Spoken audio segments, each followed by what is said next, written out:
Et c'est parti à présent pour Enjeu patrimoine où nous allons nous intéresser à l'éducation financière des Français. Le sujet revient régulièrement dans les discussions sur ce plateau, notamment pour faire comprendre aux Français qu'ils ont été mal habitués dans leurs investissements et qu'il n'existe pas de rendement sans risque associé. La base même de l'investissement se trouve en effet dans ce couple rendement-risque. Plus vous cherchez du rendement, plus le risque est élevé. Mais des produits comme le fonds euro, dont on parlait hier d'ailleurs, ont ancré l'idée que le rendement était compatible avec un risque minime. Une idée qui témoigne de la méconnaissance des risques et des mécanismes financiers. Quels sont les enjeux donc de l'éducation financière des Français et comment l'améliorer? Nous en parlons avec Éric Pinon, le président de l'AFG, l'Association française de la gestion financière. Bonjour Éric Pinon. Bonjour. Bienvenue sur ce plateau. Alors ce sujet d'éducation financière est un sujet d'actualité dans un contexte économique où le rendement n'est plus envisageable sans risque. Ce n'était pas le cas il y a une dizaine d'années. Est-ce qu'on peut dire que les Français ont été mal habitués avec des produits comme le fonds euro? Je pense que les Français ont été mal habitués d'abord de ne pas s'occuper de la gestion de leurs actifs. D'accord. Pour une raison simple, c'est que l'État, à la fin de la Deuxième Guerre mondiale, leur a laissé entendre que éducation, santé, retraite allaient être pris en charge. Malheureusement, la démographie a changé. Je donne toujours ces chiffres sur la retraite, grand sujet qui sera sûrement un sujet politique de l'année 2022. Nous avions 6 travailleurs pour un retraité à la fin des années 50. Nous sommes à 1,6 salariés pour un retraité aujourd'hui. Nous avions des retraités qui vivaient 7 ans après la prise ou la liquidation, comme on dit, de la retraite. Aujourd'hui, ils vivent 20 ans. Donc oui, cette éducation n'a pas été bonne et elle a été d'autant plus difficile à mettre en œuvre que... Et le mot qu'on utilise est parfois un mot dangereux. On parle de risque. Je ne sais pas si le mot risque est le bon marketing. Je pense qu'il faut dire exposition, il faut dire long terme, il faut dire gestion longue. Mais une chose est sûre, et vous l'avez dit, et le livret A d'un côté, et bien entendu le fonds en euros qui est un des grands placements. On disait que c'était le fonds de pension à la française. Bien sûr, oui. Il y a des changements. Alors, beaucoup d'évolutions ont été faites, beaucoup de changements ont été mis en œuvre, en particulier grâce aux commerciaux intégrés ou externes, parce qu'il y a l'utilisation de ce qu'on appelle les unités de compte étant un des éléments de l'assurance vie. Donc les unités de compte, c'est tout ce qui va être action, voire immobilier, mais qui sort un peu des obligations pour le coup. Voilà, alors ça peut être des actions de l'immobilier, tout type de placement long terme en tous les cas, qui ont cet avantage. Et là, je crois que c'est un point important, plutôt que d'utiliser le mot risque, il faut utiliser le mot liquidité. Et vous l'avez dit, effectivement, le rendement sans risque et liquide à la demande est malheureusement passé de mode. Si on veut quelque chose de liquide, on n'aura pas de rendement. Alors, pas de rendement, ça veut dire quoi? Ça veut dire, prenons l'exemple du livret A, pour être encore plus simple. Le livret A, c'est 0,50 aujourd'hui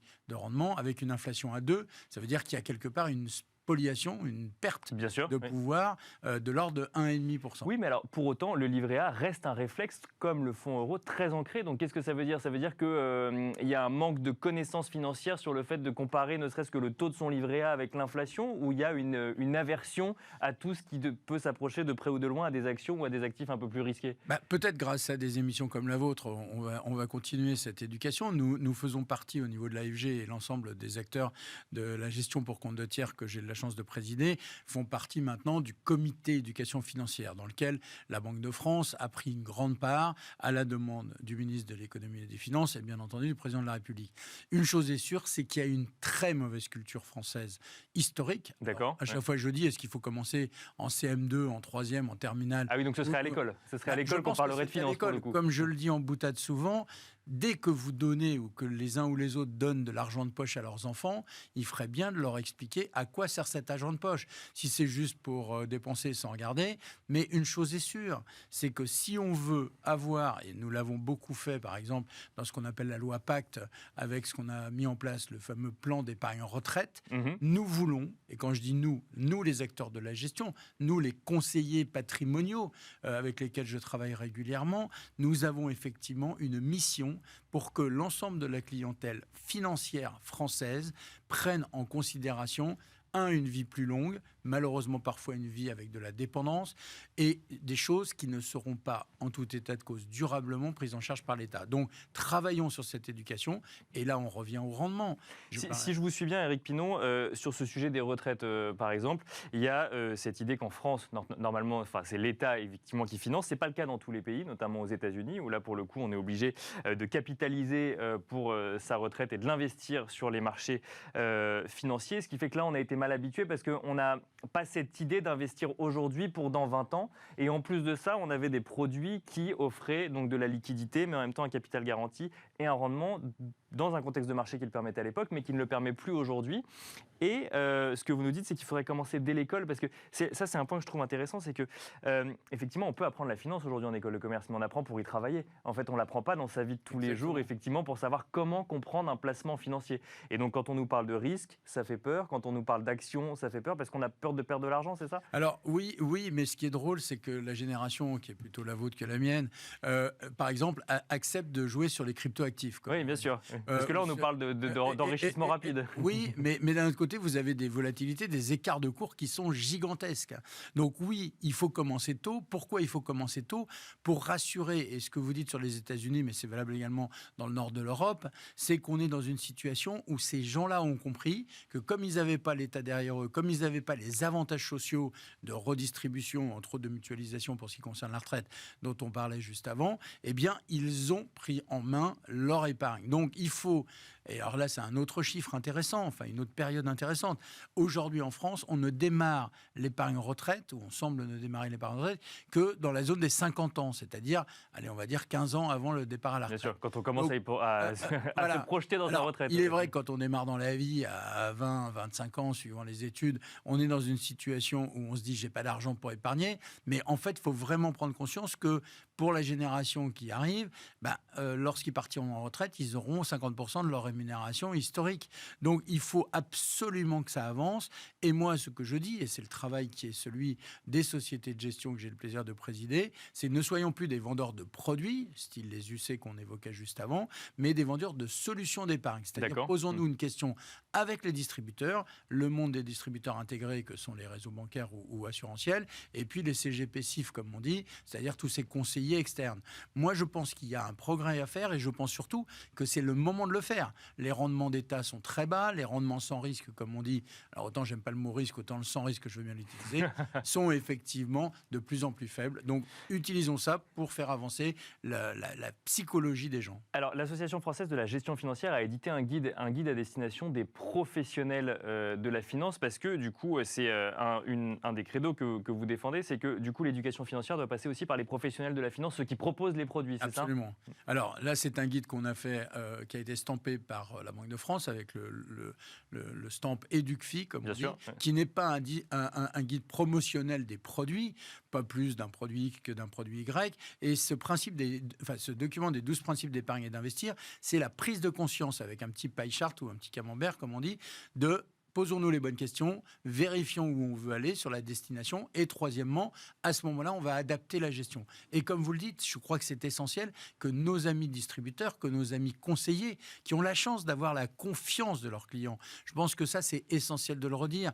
Les clients font confiance à ceux avec qui ils parlent. Mais si ceux avec qui ils parlent ne sont pas, et je le dis avec beaucoup d'affection pour les distributeurs ou les vendeurs, pas aussi bien éduqués qu'on le souhaiterait ou qu'on l'aimerait, eh bien le conseil va être de qualité relativement moyenne. Donc il faut éduquer effectivement l'épargnant, mais il faut éduquer le professionnel de la finance, ou le former en tout cas. Au même titre que quand vous allez acheter une voiture ou quand vous allez chez le boucher, si vous n'aimez pas la viande rouge, il va vous proposer une viande blanche, et à l'inverse, si vous voyez une voiture pour la ville, il ne va pas vous proposer une voiture pour faire de la route. Tous ces sujets primaires que j'évoque sont de même nature dans la gestion. Posons-nous les bonnes questions, et grâce à ce guide, on espère en tous les cas, et on y a travaillé avec les distributeurs, on va faire ce qu'on appelle dans le jargon moderne du B2B avant de faire du B2C, c'est-à-dire que la clientèle finale soit bien éduqués grâce à des gens qui eux-mêmes sont des bons passeurs de messages. Et alors justement, vous évoquiez les crypto-monnaies et notamment cette appétence de certains investisseurs plus jeunes pour des produits très risqués, parfois par méconnaissance, parfois par acceptation d'un marketing qui promet de devenir riche ou qui promet une spéculation excessive. Tout ça, ça se fait sur des plateformes en ligne, pour le coup, pas forcément avec un conseiller physique qui aurait pu être formé. Est-ce que ça, du coup, c'est un risque pour l'éducation financière des Français, ou au contraire, ces plateformes en ligne, cette gamification, ça permet quand même d'amener des nouveaux investisseurs vers les Je placements? pense que ça les amène vers des bons placements et des nouveaux placements. Malheureusement, ils sont parfois livrés à eux-mêmes. Donc, il faut faire très attention. Je pense que tous ces systèmes modernes qui vous permettent de gérer tout seul, sans conseil, seront demain matin peut-être beaucoup plus utilisés parce que les gens seront devenus plus compétents. Mais une chose est sûre, et ça c'est prouvé, y compris par l'autorité des marchés financiers, qui a fait un rapport il y a 2-3 ans là-dessus, c'est que si vous êtes livré à vous-même sans culture financière, à la sortie, malheureusement, vous pouvez avoir de mauvaises surprises. On prend l'exemple des cryptoactifs. La cryptoactif, c'est probablement un très bon placement. Comme vous le disiez vous-même tout à l'heure, ça va peut-être être la capacité de s'enrichir beaucoup, mais il y a des écarts. Bien Donc, sûr. si le moindre écart, et moi je donne toujours ces chiffres depuis plus de 25-30 ans, les plus forts rachats, donc les plus fortes ventes, se font au plus bas, pardon, et les plus fortes souscriptions, donc les plus forts achats, se font au plus haut. Pourquoi ? À l'inverse de ce qu'il faudrait faire normalement. À l'inverse de ce qu'il faudrait faire, voire de ce qu'il faudrait conseiller. Donc aujourd'hui, je ne sais pas si le marché est haut ou bas. Ce que je dis juste, c'est que si on a une vision plus long terme, et je crois que cette culture du long terme, j'insiste là-dessus, doit être une part importante de l'éducation financière. Oui, l'argent que vous avez, pour un bout en tout état de cause, de ce que vous épargnez, doit être avec une vision, allez, on va dire à 10-15 ans, qui permet deux choses. Un, d'effacer ces variations trop courtes, et deux, d'avoir une stratégie longue qui permettra à la sortie d'avoir un meilleur rendement. Un mot, Éric Pinon, de la situation actuelle. On n'a jamais eu autant d'épargne accumulée sur des comptes à vue, sur des livrets A, sur des assurances vie ou même sur des comptes courants, tout simplement. Et de l'autre côté, on a des entreprises qui ont des besoins en financement, qui ont des besoins d'investissement, qui doivent financer leur relance ou une reprise d'activité. Cet enjeu d'éducation financière, il est peut-être là aussi de faire comprendre aux épargnants que quand on investit dans son assurance vie en fait ou dans un PER, son argent va financer des sociétés via différentes façons. Il y a du capital investissement, c'est un mot qui fait peur. Il y a des actions cotées, c'est un autre mot qui fait peur. Mais concrètement, ça va financer des entreprises. Alors ça, c'est une très très bonne remarque parce que je pense qu'il est utile que les gens comprennent que l'argent qu'ils ont, et on parle aujourd'hui de 160 milliards de surépargne depuis le début de... Alors, on n'est toujours pas sorti visiblement de la crise Covid, mais enfin, depuis le début de la crise Covid, on est dans une situation où je serais très malheureux, et je dis ça à titre personnel, mais probablement à titre collectif, que la reprise qui aura lieu, le redémarrage qui a lieu déjà, on annonce des 6% de croissance, ne soit pas au profit de tous les épargnants. Donc il faut absolument que, et ça c'est une mission qui est la nôtre, dans ce qu'on appelle le label relance, dans ce qu'on appelle le financement de l'économie et de l'entreprise, il faut que tout le monde participe et que nous, professionnels de la gestion, nous amenions les gens vers ces placements longs pour permettre, et vous l'avez dit au début, financer les entreprises qui ont besoin d'argent, qui ont besoin d'investissements longs, parce que, alors que ce soit sur les infrastructures, comme on dit, que ce soit sur les développements techniques, il faut absolument que les gens se disent que les professionnels, qui sont ceux que j'ai le plaisir encore une fois de présider, vont aller vers du financement des entreprises françaises, européennes ou mondiales, qui vont effectivement être l'avenir de demain et qui permettront à la sortie de donner aux épargnants un bon rendement. Donc toujours avec cette notion de confiance qui est essentielle quand on veut faire de l'investissement. Dernière question, je le disais tout à l'heure, il y a des mots qui sont un peu des investissements en tout cas qui sont à la mode en ce moment parce que contexte de marché fait que on n'a plus de fonds en euros, mais les professionnels de d'investissement imaginent des produits structurés. Il y a le capital investissement qui revient beaucoup, en tout cas qui est donné comme possibilité aux épargnants, notamment via la loi Pacte. Il y a les actions cotées. Mais tout ça, c'est des mots qui font peur. Comment est-ce qu'on peut se former aujourd'hui, pas forcément en CM2, mais actuellement, pour avoir moins peur, ou en tout cas pour comprendre ce qu'il y a derrière ces différents investissements? Il faut se dire que les chefs d'entreprise qui dirigent XY entreprises ont un objectif, c'est pour eux et pour leurs actionnaires. Moi, je disais l'autre jour dans une réunion, on dit que M. Bernard Arnault est de plus en plus riche tous les ans, y compris dans les périodes de crise. Mais pourquoi ?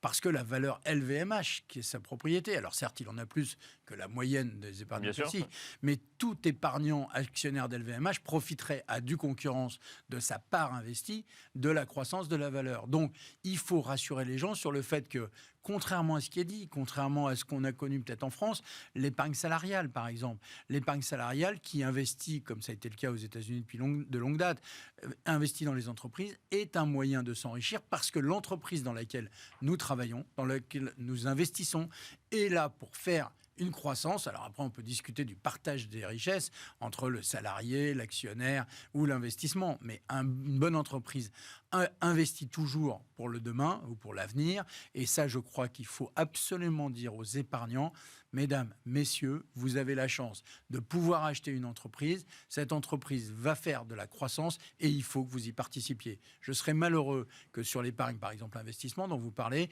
ça soit réservé à quelques privilégiés qui ont la chance de ne pas avoir besoin d'argent immédiatement et qui, à la sortie, ne feraient pas participer ou profiter l'ensemble des épargnants français.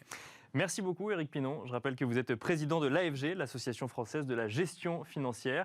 Merci à vous également de nous avoir suivis et je vous donne rendez-vous demain pour un nouveau numéro de Smart Patrimoine.